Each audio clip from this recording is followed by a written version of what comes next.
My name is Arif Khan. I'm also serving as the Secretary for Technology within the Sanat al-Tijarat division as well, so I will be available if you have any questions around the topic of IT. There's a lot of IT is such a broad area, but I'll try and cover much of the areas as I can. I would have to start with the words AI. I was joking that should be the first words that come out of my mouth. Everyone is talking about AI and how it will impact the world of technology.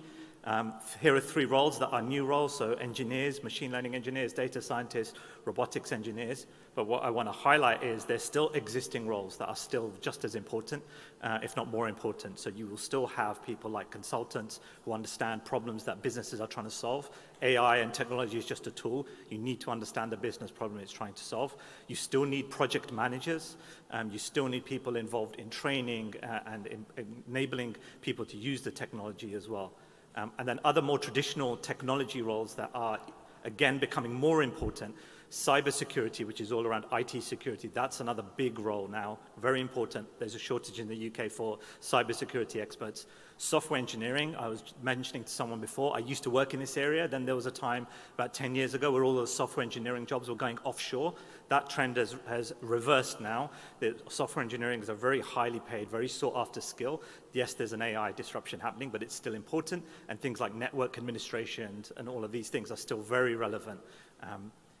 AIs and technology as a whole is around all of us. It touches every industry. Think of healthcare, think of finance, retail, even within the Jamaat, think about MTA, Voice of Islam, Review of Religions, and other platforms. We have so many things that run all on technology, whether it's social media, whether it's the technology of transmissions, whether it's like websites and materials and mobile apps. So it is very broad. A career in technology gives you exposure to a broad set of areas.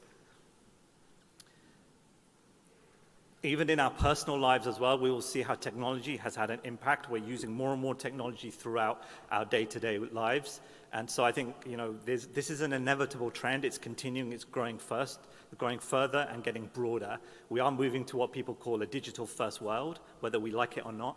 So meaning being aware of these skills, like being aware of it, even if you're not working within technology directly, even if you're, say, a driving instructor, for example, there will be aspects of your business, website, advertising, etc., that will have technology there. So these skills are essential, and no matter what area you're in. What are the kind of skill sets that you should really focus on? Do you need a computer science degree? Do you need to be technical?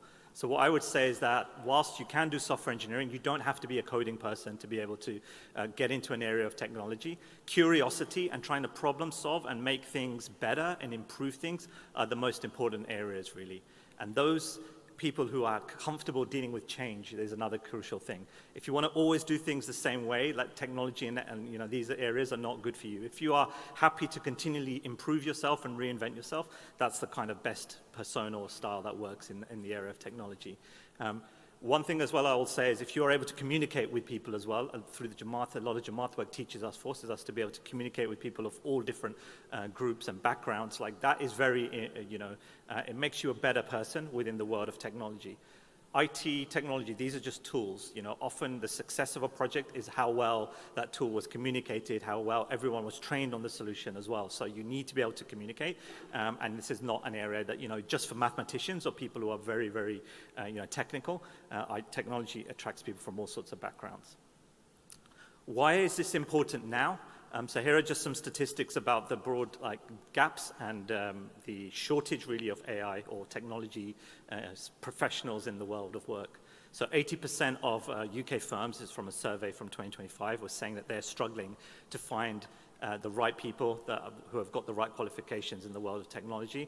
And if we break that down further, 40% are saying specifically around networking, cybersecurity, and data and AI roles, these specialist areas, they're really struggling in that specific area as well.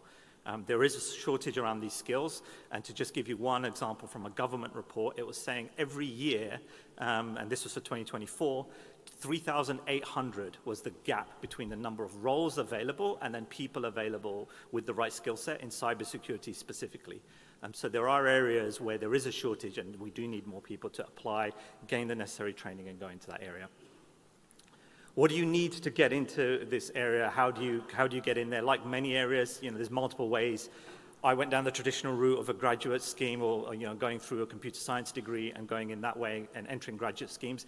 Others I know have got into this area without degrees. I was working in investment banking within technology division, and people on the desk next to me had history degrees. So there's not one specific way to go in. It is very competitive for sure, but the other routes such as apprenticeships, do open up, and people coming from different areas or non-technical backgrounds can get into the world of technology. So if you are trying to career change from one area to moving into tech, you can do that.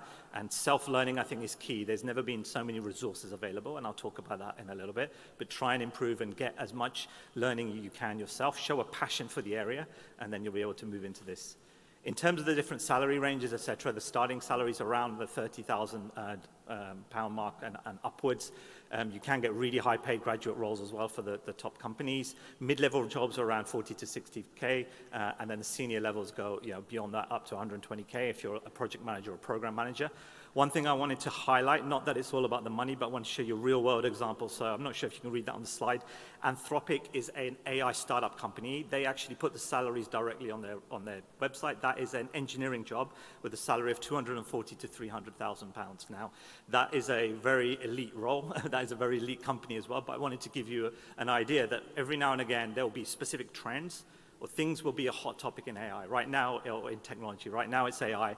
Before it was mobile, before it was the cloud. So when there is a really key topic, a lot of money can get invested in these companies. You can have very lucrative careers in this space. What I want to end with is really the resources available to you. That, like I said, there's never been more free resources. During the COVID pandemic, there was a lot of these big companies made their digital resources available for free, and they've kept them free. So whether it's Google or Microsoft or Amazon, there are the really expert courses available for everyone to look at for free. Anthropic, the AI company I mentioned as well, also have their own academy. Many of these companies have their own academy where you can go and start learning about these careers yourself. And then the government as well have got specific boot camps, accelerators where you can improve your digital skills and learn a lot more on those. So feel free, we have a technology stand at the back as well. So yeah, if you do have any questions later as well, feel free to talk to the team.